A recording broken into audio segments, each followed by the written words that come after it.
Not only the performers, but even the subject matter has changed. Earlier, the themes of the Kathakali were religious in nature and included stories from epics like the Mahabharata and Ramayana.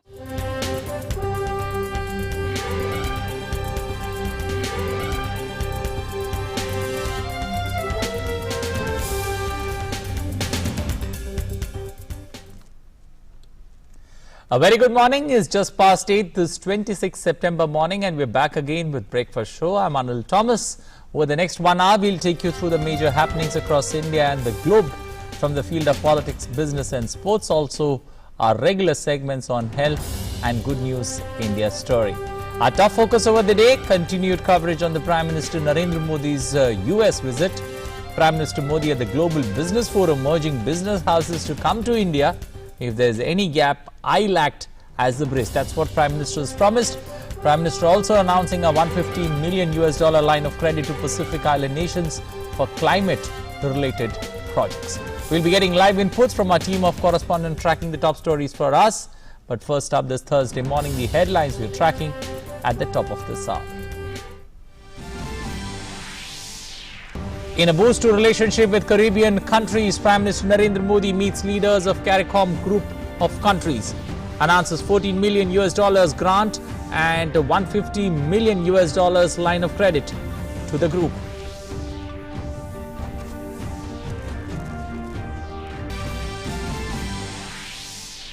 Prime Minister holds bilateral talks with leaders of Belgium, Armenia, New Zealand and Estonia, discusses ways to boost strategic ties and deepen cooperation in various areas.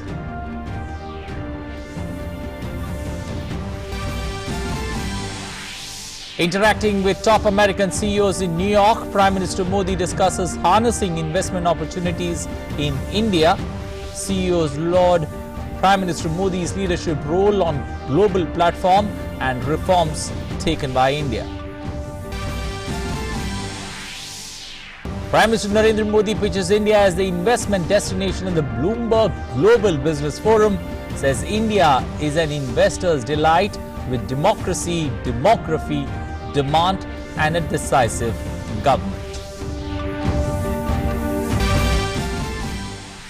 In an exclusive chat with DD News, Antiguan Prime Minister says Mehul Choksi's extradition is just a matter of time, says after Choksi exhausts procedures of appeal, he will be handed over to Indian authorities. External Affairs Minister S. Jaishankar says there is no country other than Pakistan which uses terrorism consciously and deliberately as a large-scale industry. Terms Pakistan as challenging neighbor. In international news, Britain's House of Commons reconvenes a day after the Supreme Court ruling that Prime Minister Boris Johnson acted illegally by suspending Parliament.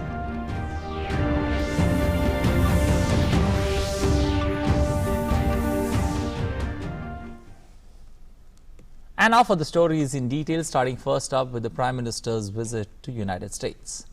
The first ever meeting of the India CARICOM leaders took place in New York on the sidelines of the United Nations General Assembly.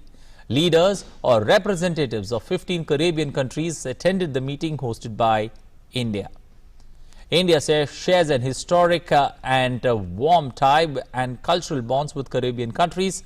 In his opening remarks, Prime Minister Narendra Modi thanked the CARICOM leaders for accepting his invitation to take part in the meeting.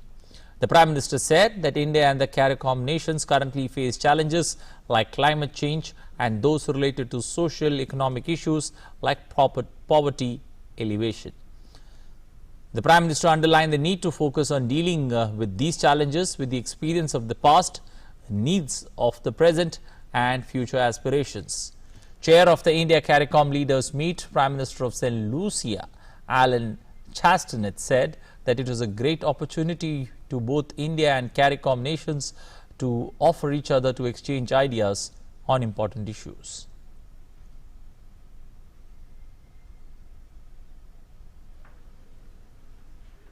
Bharat और CARICOM नेताओं की यह पहली बैठक एक महत्वपूर्ण पहल है। इस बैठक के लिए आपने हमारा निमंत्रण स्वीकार किया। मैं आप सबका हृदय से बहुत बहुत आभारी हूँ। हमारे देश क्लाइमेट चेंज और सामाजिक आर्थिक विकास से जुड़ी चुनौतियों जैसे गरीबी उन्मूलन आदि का सामना कर रहे हैं। आज की बैठक का फोकस कैरिकॉम देशों के साथ भारत की भागीदारी को अतीत के अनुभव, वर्तमान की आवश्यकताओं और भविष्य की आकांक्षाओं के अनुसार एनर्जाइज करना है।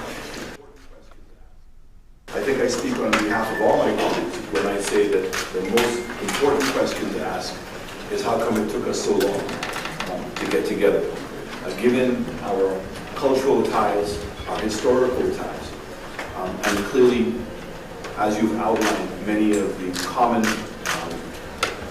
issues that we have to confront on a global and geopolitical basis.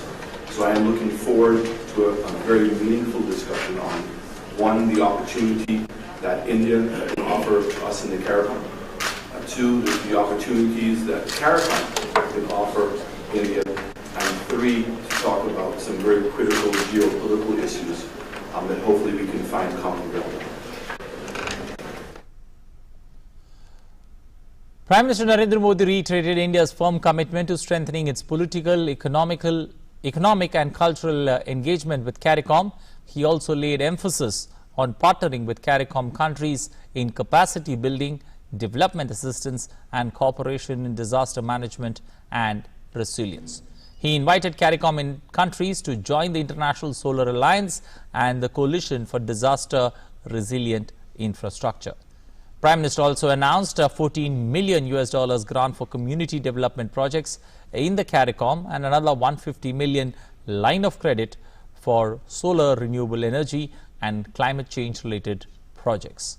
He also announced the setting up of the Regional Center for Excellence in Information Technology in Georgetown, Guyana, and the Regional Vocational Training Center in Belize by upgrading the existing India-funded centers in these countries.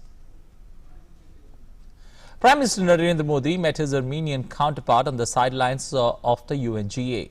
Both leaders discussed furthering bilateral cooperation, especially in trade and culture. The leaders discussed ways to expand trade and investment. Discussion on cooperation in the field of film production was also held between the two leaders, given the age-old ties of India and Armenia. There was some discussion about expanding trade and investment. There was a suggestion that there could be exchange of trade delegations from the two countries. They could visit each country to explore opportunities of expanding trade. There was also some discussion on the people-to-people contact, how perhaps the two countries can look at the possibility of doing a joint film production to highlight the age-old ties which exists between the two countries. Strengthening a valued friendship, Prime Minister Narendra Modi met the President of Estonia in New York on the sidelines of the UNGA. Both leaders had a fruitful discussion on deepening the age-old relationship between the two countries.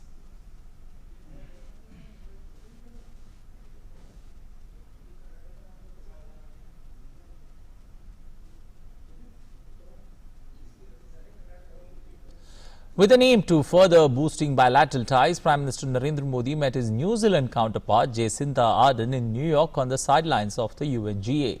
Both leaders discussed ways to boost strategic ties and deepen cooperation in various areas. The two leaders also held discussions on regional issues and on the issue of counter-terrorism. Prime Minister thanked the Prime Minister of New Zealand for her presence yesterday at Gandhi at 150 event at the UN. This was the first meeting since the attack, the Christchurch terrorist attack, and Prime Minister conveyed his sincere condolences. And there were some discussions on the regional issues, especially in the context of counter-terrorism. With an aim of connecting with an EU partner, Prime Minister Narendra Modi met his Belgium counterpart Charles Michel on the sidelines of the UNGA. Both the leaders had an engaging conversation on expanding the warm and friendly bilateral relations. Both leaders agreed to intensify their efforts on early conclusions on negotiations of the bilateral investment and trade agreement. Connectivity, closer cooperation on counterterrorism, multilateral institutions and migrations and mobility. Prime Minister Modi congratulated Charles Michel on his election as the President of the European Council. Moving ahead, Prime Minister Narendra Modi addressed the plenary session at the Bloomberg Global Business Forum, where he invited investors to come to India. His message was simple. India is an investor's delight based on the 4 pillars of democracy, demography, demand and a decisive government. Prime Minister shared India's growth journey as well as policies and programs of the government that open up investment avenues. If you want to invest in a market where there is a scale, come to India. Invest in startups, come to India. If you want to invest in one of the world's largest infrastructure ecosystem, invest in urbanization, come to India.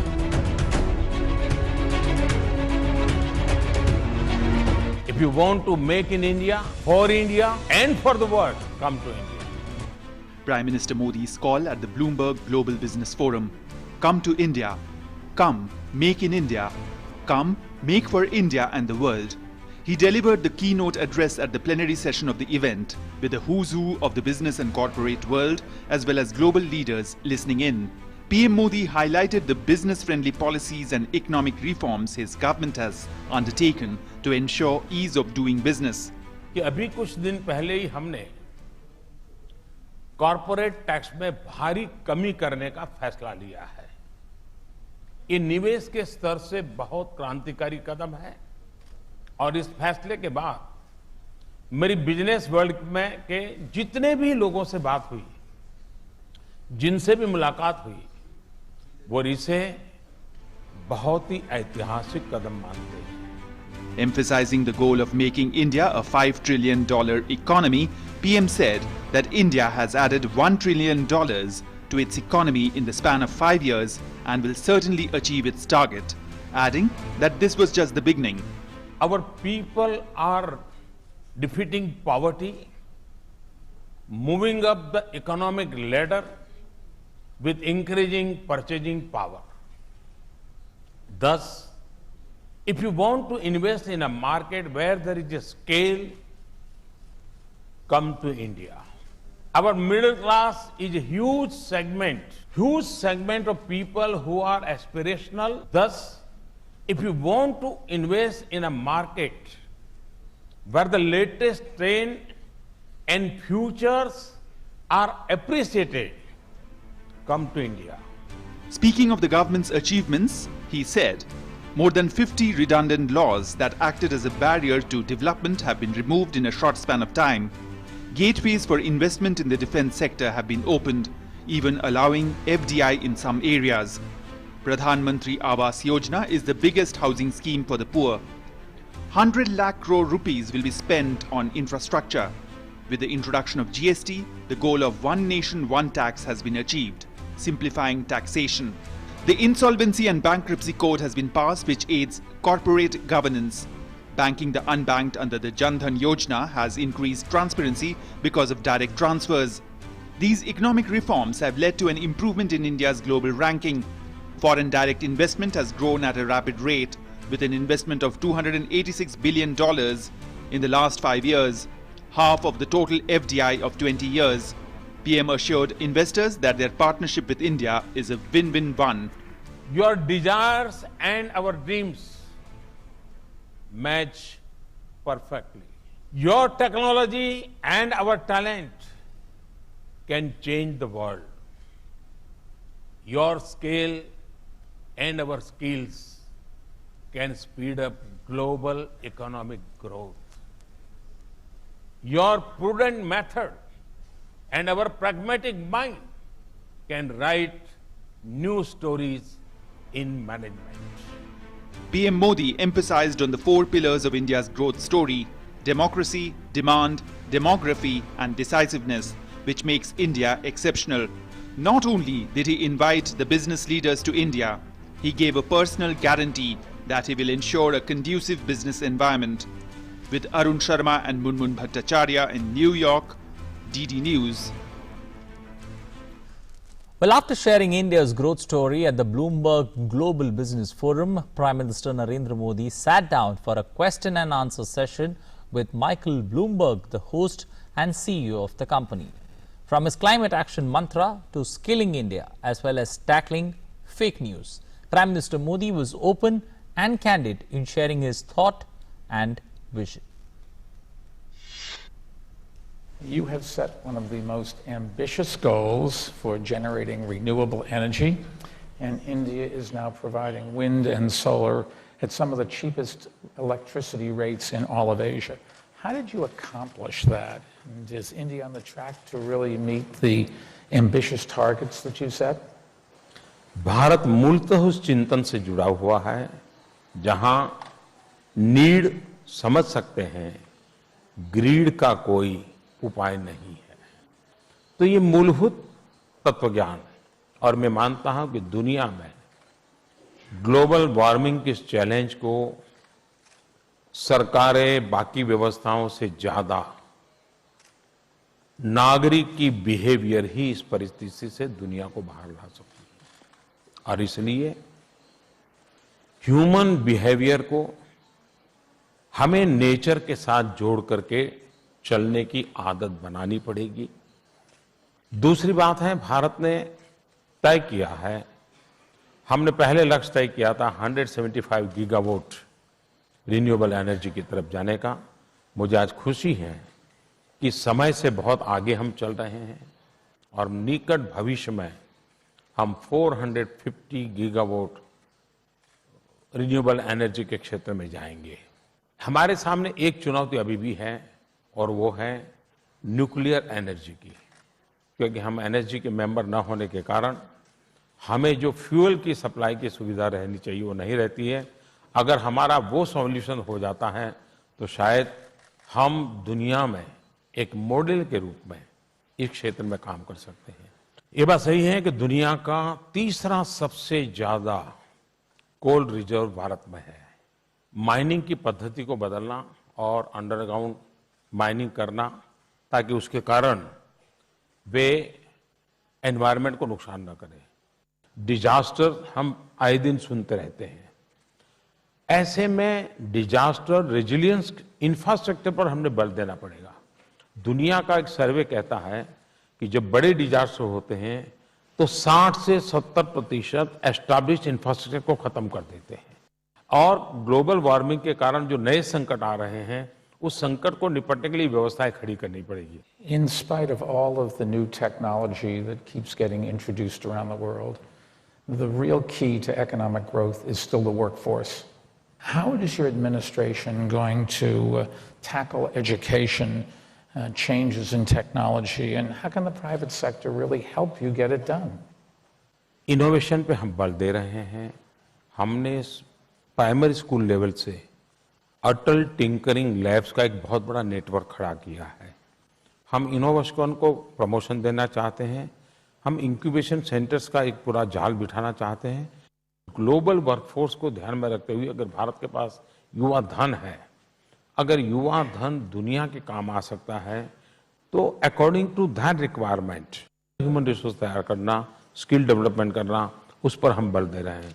तीसरी बात, automation पे दुनिया जा रही है, लेकिन मैं मानता हूं दुनिया बदलने के बावजूद भी नए नए जॉब क्रिएशन की संभावनाएं रहती हैं। In a world where social media seems to talk about everything that's going wrong, and we know there are a lot of things going right. We've reduced global poverty by 50% in the last 3 decades. How do you and other leaders get a good message out? आप स्वयं media की दुनिया से जुड़े हुए हैं और आप जब ये सवाल पूछते हैं, कंदहार में हमारा एक विमेन हाईजैक हुआ था और उसमें करीब सैकड़ों की तादाद में हमारे पैसेंजर्स थे। टेररिस्टों ने उनको बैन में रखा हुआ था। लेकिन उस समय नया नया इलेक्ट्रॉनिक मीडिया था, टीवी था, और उन्होंने जो परेशान हुए जो नागरिक थे उनकी कथाओं को इतना फ्लेयर अप कर दिया कि वहां जो टेररिस्ट बैठे थे उनका हौसला बढ़ गया। भारत के टीवी वालों ने खुद ने एक मीटिंग किया था और आत्मनिरीक्षण किया था कि हमने कितनी गलतियां की, हमने इन गलतियों को कैसे सुधारना, और मुझे वो एक अच्छा इनिशिएटिव लगा था। सोशल मीडिया ने एम्पावरमेंट के लिए एक बहुत बड़ी ताकत दी है। आज कोई भी खबर कोई भी व्यक्ति पहुंचा सकता है, तो एक प्रकार से डेमोक्रेसी का एक बहुत पावरफुल इंस्ट्रूमेंट सोशल मीडिया के रूप में मैं देख रहा हूं। लेकिन दुर्भाग्य से ऑर्गेनाइज वे में नेगेटिव चीजों को प्रचारित करने का प्रयास हो रहा है। अच्छा है कि कुछ मीडिया ने डेली 15 मिनट, 20 मिनट, आधा घंटा फेक न्यूज को उजागर करने के कार्यक्रम शुरू किए हैं। फॉरवर्ड करने की जो फैशन है, मुझे लगता है टेक्नोलॉजिकली कोई सॉल्यूशन लाना पड़ेगा कि जिसमें कोई न्यूज आता है तो वेरिफिकेशन की कोई संभावना बने। गुड गवर्नेंस के लिए जो नीचे से इंफॉर्मेशन आनी चाहिए, उसके लिए सोशल मीडिया एक बहुत बड़ी ताकत है। और मैं मानता हूं अगर सेंसिटिव गवर्नमेंट्स हो, गुड गवर्नेंस का मोटो हो, तो इंफॉर्मेशन के लिए सोशल मीडिया एक बेस्ट टूल है। Showcasing India as an attractive destination for doing business, Prime Minister Narendra Modi met the top American companies' business leaders in New York on the sidelines of the UNGA session. The companies represented at the meeting included IBM, Coca-Cola, Bank of America and others. The extensive agenda includes harnessing investment opportunities in India and boosting commercial linkages between India and the United States of America. PM at the CEO roundtable highlighted the steps taken by India to build a 5 trillion economy. Global business community is upbeat about the Indian success story. The engagements in New York with a special focus on business, trade and investment ties continued, with Prime Minister Narendra Modi interacting with the top American business leaders at a CEO roundtable.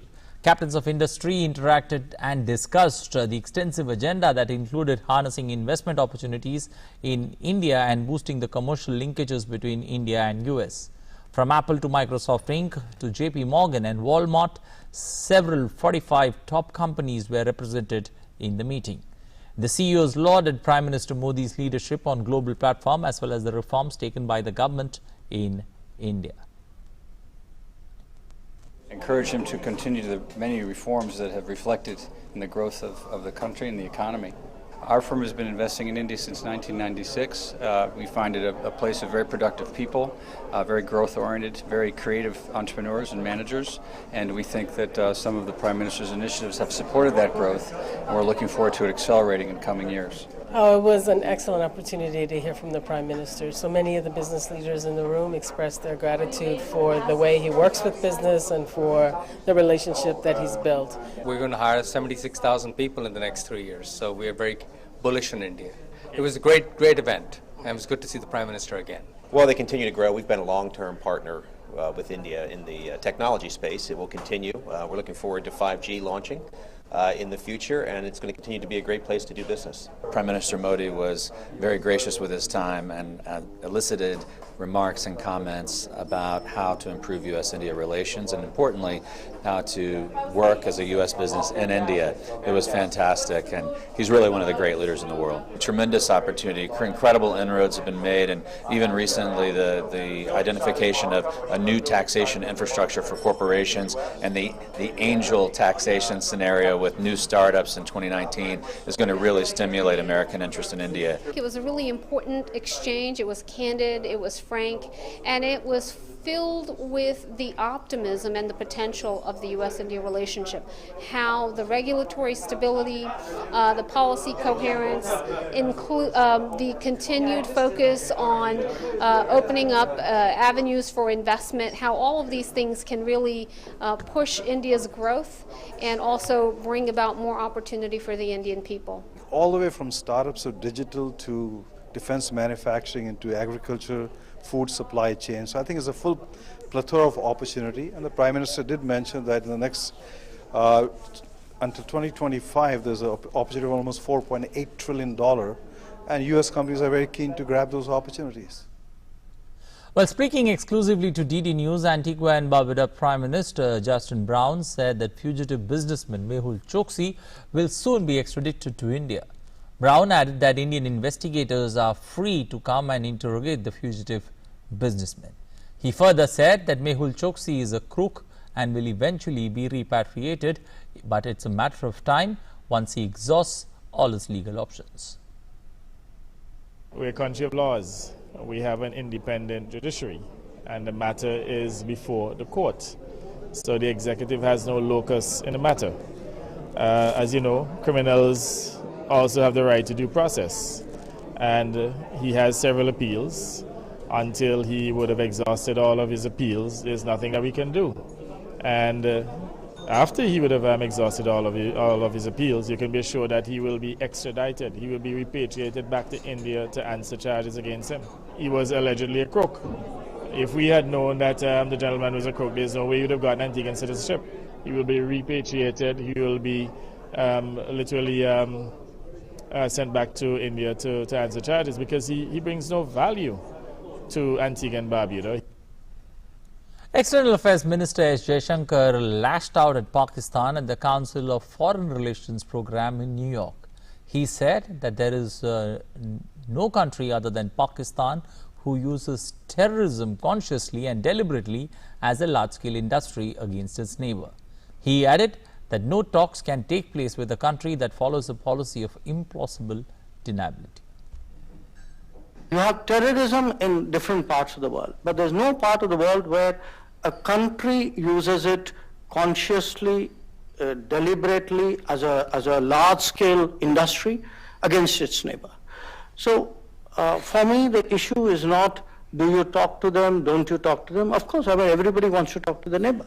The issue is how do I talk to a country that is conducting terrorism and which frankly I would say follows a policy of implausible deniability.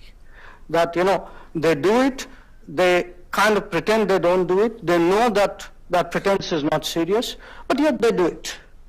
So how do you address that? I think it's a huge challenge for us. External Affairs Minister S. Jaishankar has termed Pakistan as a challenging neighbor. He said that disagreeing to a lot of things like not doing trade, not extending most favored nation status and like is still acceptable, but they do not indulge in carrying out terrorist activities against India. You have a neighbor who will not trade with you, who's a member of the WTO and before that of the GATT, but will not extend MFN status even though they are legally obliged to, and we did. You have a neighbor who would not allow you connectivity. So we have, for example, the potential to use Pakistan to transit on to Afghanistan or Iran, but they will not allow you that connectivity. Who in many ways have slowed down regionalism, largely because of a concern that that might integrate them more with our economy, who filter people-to-people interaction. So it's a very challenging neighbor. All of that you could still handle if they then don't do the one thing which is actually unacceptable in the world today, which is to conduct terrorism as, in their eyes, a legitimate tool of statecraft.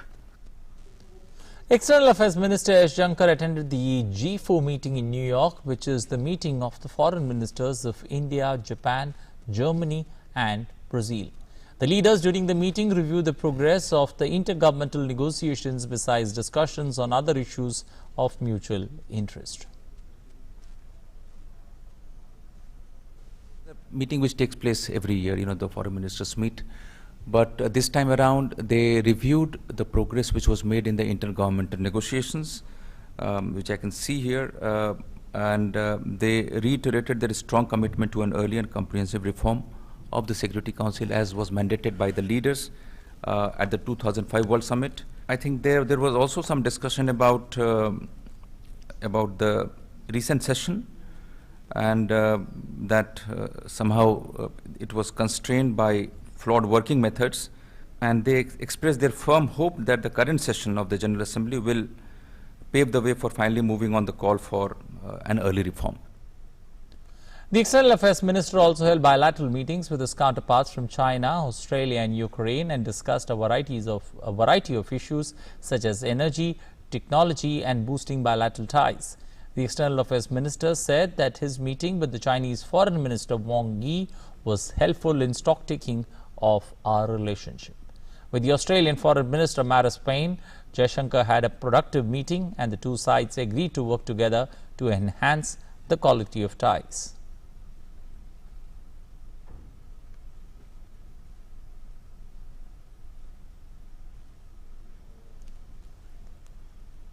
Union Environment Minister Prakash Javadekar has said that India is committed to take action to tackle the climate change. However, developed nations should also fulfill their commitments to provide resources. In an exclusive interview with DD News in New York, Javadekar said that India is no more a backbencher but is playing a leadership role on climate change.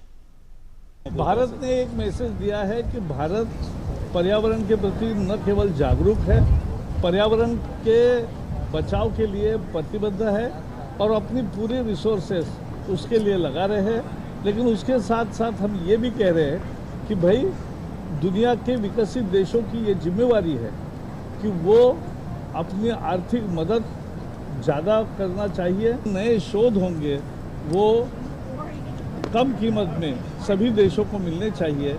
ये जब होगा तभी ये परिवर्तन पूरा होगा, क्योंकि जागरूकता तो आ गई है। जागरूकता आ गई है, सभी लोग मानते हैं, लेकिन रिसोर्सेज की कमी है, इसलिए वो रिसोर्सेज देना बहुत जरूरी है। Well, back home, Union Health Minister Dr. Harshvardhan kick-started a campaign, TB Harega, Desh Jeetega, in New Delhi on Wednesday. On this occasion, he awarded the states who have worked well in the field of tuberculosis eradication. While Gujarat and Himachal Pradesh were awarded in the category of states with population more than 50 lakhs, Tripura and Sikkim got the award in the category of states with less than 60 lakh population. In the category of union territories, Daman and Diu were awarded for the exemplary work in eradicating TB. Speaking on the occasion, the health minister said that government is determined to make India TB free by 2025. आने वाले TB मुक्त भारत की पहचान बनने वाला है, याद बनने वाला है। प्रधानमंत्री नरेंद्र मोदी जी ने 1 साल पहले हम लोगों को एक लक्ष्य दिया था कि हमें 2025 तक अपने देश को टीबी से मुक्त करेंगे, टीबी को हराएंगे, देश को जिताएंगे। एक योजना और एक योजना को क्रियान्वित करने के लिए, सफल बनाने के लिए एक टीम जो सारे देश। Moving to Pune, where at least 5 people were killed in a tragic wall collapse incident in Pune's Sahakar Nagar. Rescue and relief operations by the NDRF are underway till reports last came in. Significantly, the flood fury continues in Pune as a region that is receiving heavy rainfall, which caused major tragedy following the incessant rains. In the region, Maharashtra administration has issued an order stating that schools and colleges of Pune, Purandar, Baramati, Bor and Haveli Tehsil will remain closed today as a precautionary measure.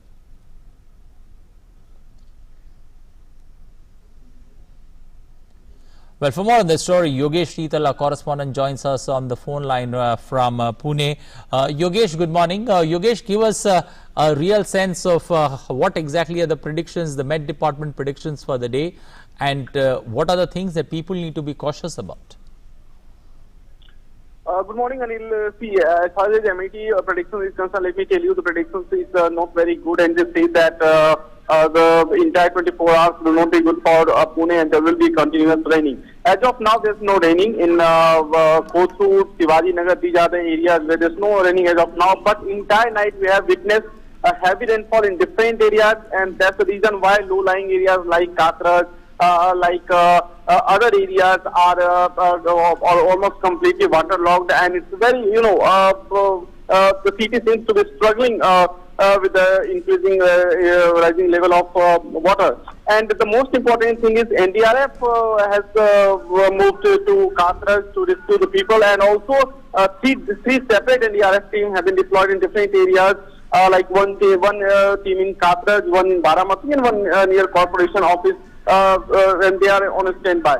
Apart from that, as you have also rightly mentioned, that Pune district collector has declared holiday today in the school and colleges, just to take precautionary measures. As of now, there is no raining, but some areas which are waterlogged, definitely people are struggling there. And if there's no raining for another few hours, we can expect some kind of respite to the people. But if rain starts, rain resumes, then definitely it will be a tough task for the people, especially office goers and students, because we know that Pune is basically, academic city. So there may be some difficulties to the students and also office goers. If rain continues, as of now, there's no rain. Yeah.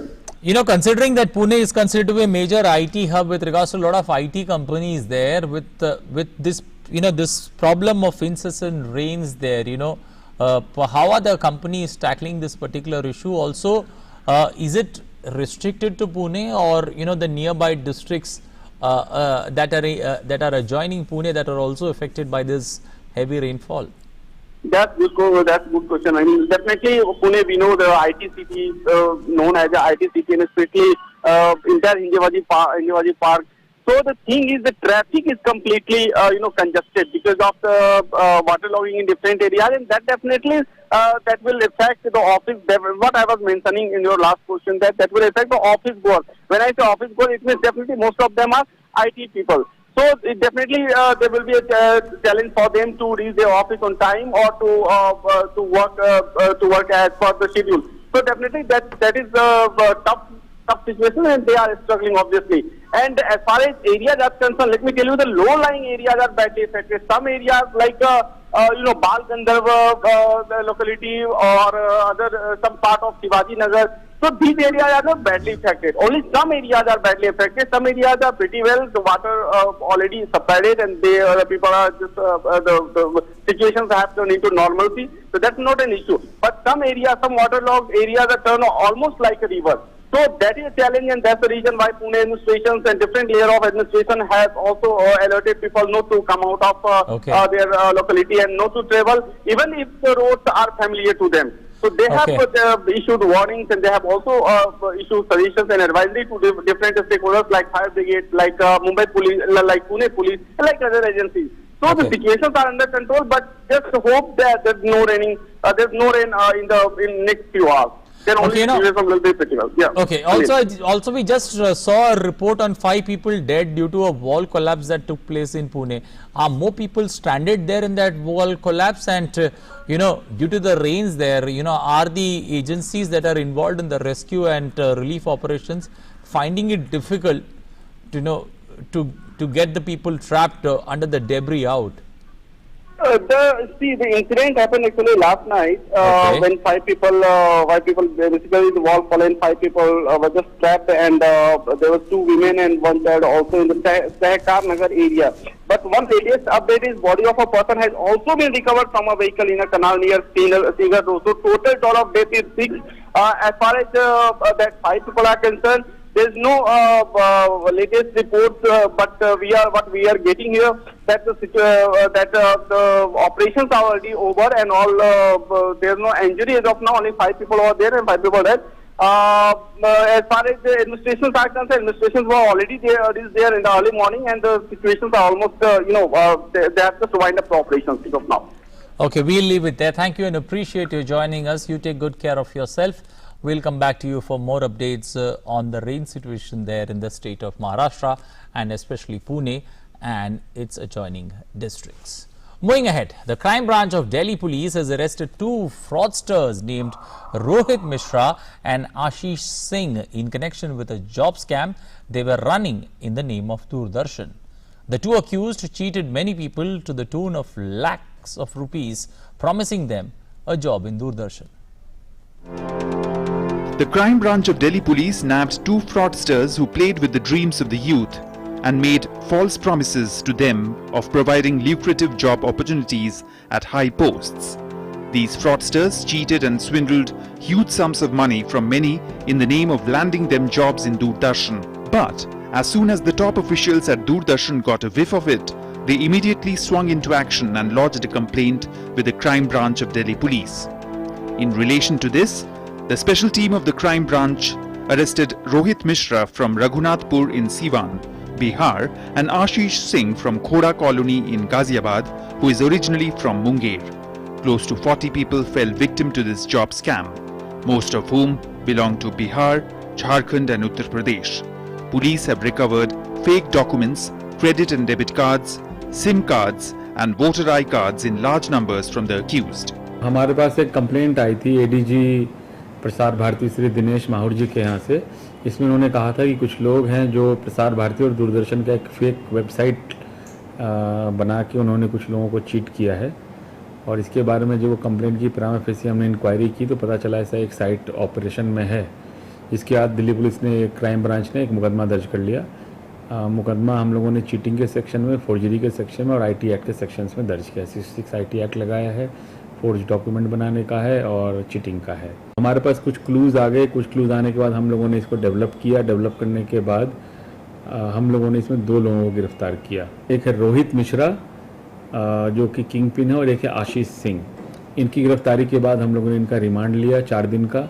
Prasar Bharati CEO Shashi Shekhar Vempati praised Delhi police for taking prompt action and advised the youth seeking employment to follow Prasar Bharati's official website for the official vacancy related announcements. कई सालों से DD किसान के नाम पर एक तरह का जॉब स्कैम चल रहा है। इसको दिल्ली पुलिस ने ख़त्म किया है। उन्होंने 2 अरेस्ट किए हुए हैं। ये लोग एक फेक वेबसाइट चला रहे थे ddbroadcaster.com, और जो कई सारे अखबारें हैं, हिंदी अखबारें, उनमें इन लोगों ने एडवर्टाइजमेंट निकाला था नौकरी को लेकर, और ये लोग लोगों से पैसे लेते थे और जॉब के प्रॉमिस पे इनको फ्रॉड करते थे। तो ये सारा जो फ्रॉड स्कीम चल रहा था ये ऑलमोस्ट 3 साल से चल रहा है, और अभी दिल्ली पुलिस ने इनको ट्रैक डाउन किया है और इनको अरेस्ट किया है। ये बहुत ही अच्छा काम हुआ है। As soon as this matter came to the notice of Prasar Bharati's Additional Director General Dinesh Mahur, he immediately got in touch with Delhi police and played a crucial role in exposing this fraud. Prompt response मिला है। उन्होंने तुरंत अपनी team को active कर दिया। वो team मेरे टच में आ गई थी तुरंत, और within 10 days उन्होंने ये 2 अरेस्ट कर लिए गए हैं। This is not the first time such an incident has happened. Cases of such fraud have been reported from other areas as well. In such situation, the youth should be cautious and avoid falling for such enticing advertisements. It is important for the youth to trust and have faith in their abilities. Mukesh Shukla's report, DD India. Well, surely an eye-opener for many to follow the websites of the places that they're looking for recruitment. Moving ahead now to international stories, the UK House of Commons leader Rez Mogg has said that the ruling Conservative Party will ask lawmakers to approve a short adjournment of Parliament next week to allow the party to hold its annual conference. He said that Parliament would also hold a general debate on the principles of democracy and the rights of the electorate. Earlier, British Prime Minister Boris Johnson has said that he would not seek an extension to Brexit even if the conditions of a recently passed bill were met, forcing him to do so. Opposition parties recently forced through a new law requiring the government to ask for a delay to Brexit beyond the deadline of October 31st if it fails to secure a deal by October 19th or the support of Parliament to leave without one. Johnson was forced to cut short his visit to the UN in New York to return to the Commons after the UK's highest court ruled his decision to suspend Parliament as unlawful. Israel's president has tasked Prime Minister Benjamin Netanyahu with forming a new government after last week's deadlocked elections. The announcement followed a joint meeting between President Reuven Rivlin Netanyahu and the Premier's challenger Benny Gantz. Netanyahu will have 28 days to form a government with a possible 2-week extension. If all attempts fails, Rivlin can then assign the task to someone else. Rivlin has been urging Netanyahu and Gantz to form a unity government, but a compromise appears a long way off. Final results from September 17th elections gave Gant's centrist blue and white 33 seats ahead of Liquid's 32 seats in a parliament of 120. Neither has a clear path to a majority coalition. Netanyahu received the endorsement of 55 members of parliament for the post of prime minister after the elections, while Gant received 54. Well, time now to get my colleague on board. Ajay Mishra gets us the latest in the world of business and markets.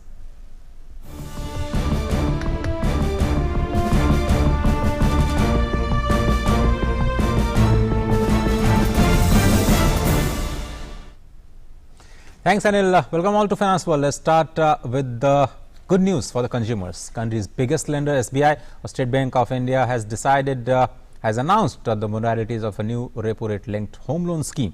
All floating rate loans for MSME, home and retail loans effective October 1st, 2019. According to new RBI rules, banks have to link all new floating rate home, auto and other retail loans to external benchmark from 1st of October 2019. SBI will charge a premium of 15 basis points for effective home loan, which comes at 8.20%.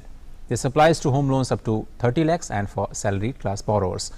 For SBI home loans between 30 to 75 lakhs, the salaried class, the premium goes up to 40 basis points, which means the effective rate will be 8.45%. For SBI home loans above 75 lakhs for salaried class, the premium over external benchmark based lending rate will be 50 basis point, meaning the effective rate will be 8.55%. SBI also said the premium of 15 basis point will be added to the card rate for non-salaried borrowers, and a concession of 5 basis points on home loan will be given to the women borrowers.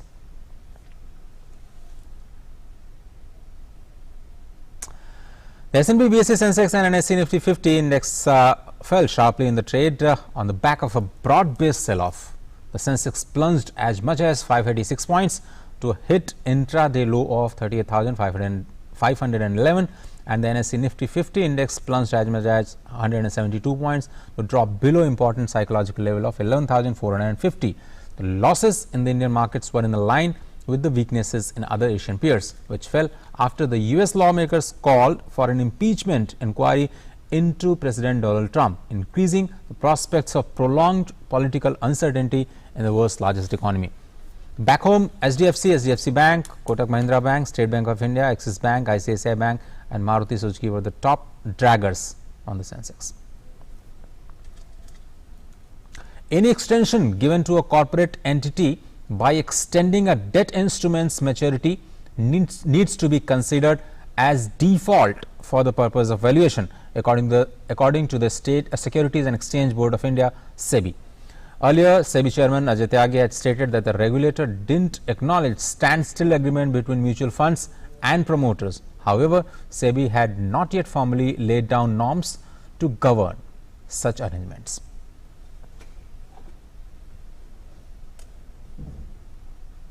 Bulgaria's Kristalina Georgieva has been selected as the new head of the International Monetary Fund, the first person from an emerging market economy to lead the IMF at the time when she said the global economic growth continues to disappoint and trade tensions persist. The 66-year-old economist who succeeds Christine Lagarde has been appointed for a 5-year term starting October 1st. Georgieva was the World Bank CEO since January 2017 and was interim president for the World Bank Group from February 1st this year to April 8. Georgieva said her immediate priority is to help countries minimize the risk of crisis and be ready to cope with the downturns. Well, that's all in the finance. Anil? Well, thank you, Ajay, for those inputs from the world of business and finance. Moving now to sports, where the Indian duo of Pankaj Advani and Aditya Mehta overcame a tough Thai team to emerge world champions in the IBSF World Snooker Team event. This takes Advani's world title tally to a phenomenal 23, while Aditya claimed his maiden at a time when his future is being doubted due to health issues. For Advani, this win has ensured that his name is now there on every IBSF world title on offer. He had won the World Billiards event here last week.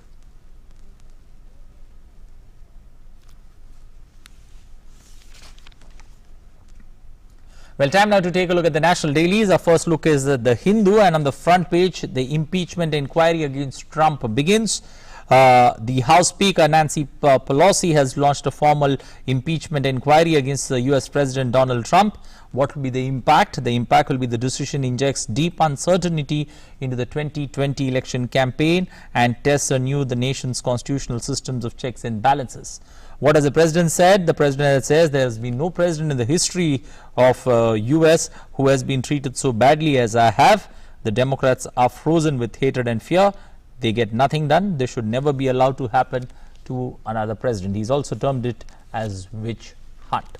Our next look is at the Times of India, and this is alarming for people who are staying on the shores. Kolkata, Mumbai, Chennai under threat. The sea levels are rising faster than previously thought. 30 to 60 meter rise by 2100 nearly certain if carbon emissions are sharply reduced. Global warming limited to below 2 degrees Celsius.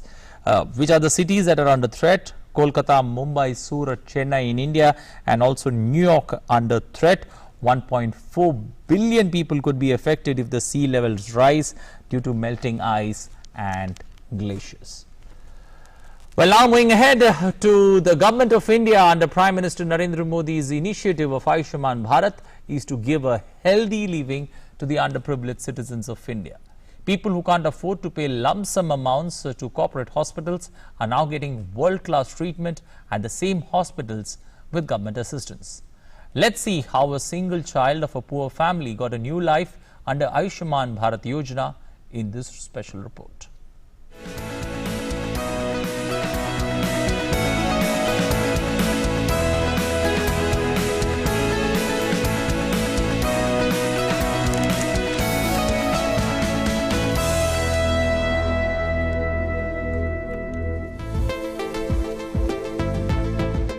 He is merely 9 years old, but unfortunately bedridden. Jaideep lost his father 7 months ago. Now, his mother is the only bread earner in the family. She works as a domestic help. While Jaideep was already going through all this, life took another turn. 2 months ago, his family came to know about a hole in his heart. And it was at this time that Ayushman Bharat came to his rescue. The smile on Jaideep's mother's face tells us all. My husband is no more. We were told to visit civil hospital for my son's treatment. We were made to visit many hospitals. Then we came to this hospital. Here they have good facilities. I thank government for this, otherwise I was not in a position to pay for his treatment. My son has undergone 4 successful surgeries. Jaideep underwent treatment at Ahmedabad's Rajasthan hospital thanks to the Ayushman card, which made treatment accessible and affordable for all. In this hospital alone, around 5,000 patients have been treated so far under the Ayushman Bharat scheme. I thank Prime Minister for this noble initiative. The Ayushman Bharat scheme is really good. Many poor people are now availing benefits of this scheme. People who couldn't even imagine getting better are now getting better. Under the scheme, the government provides an annual health cover of 5 lakh rupees to the poor. With inputs from Lakshman Rajput and Ankit Singh, DD News, Ahmedabad.